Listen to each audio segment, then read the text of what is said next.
শিক্ষাজীৱী গৌৰৱ বৃদ্ধি কৰিব। ধৰ্মপৰায়ণ ৰাইজে ধৰ্মীয় চৰ্চা কৰাৰ বাবে এটা স্থল পাব। আৰু আটাইতকৈ ডাঙৰ কথা হ'ল যে নৱপ্ৰজন্মৰ ছাত্ৰ ছাত্ৰী উঠি অহা নৱপ্ৰজন্মই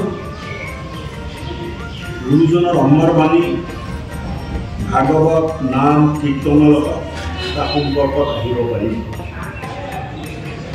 অনুষ্ঠান গঢ়াটো ডাঙৰ কথা নহয়, অনুষ্ঠানৰ উদ্দেশ্যটো পূৰ্ণ কৰাটো ডাঙৰ উদ্দেশ্য।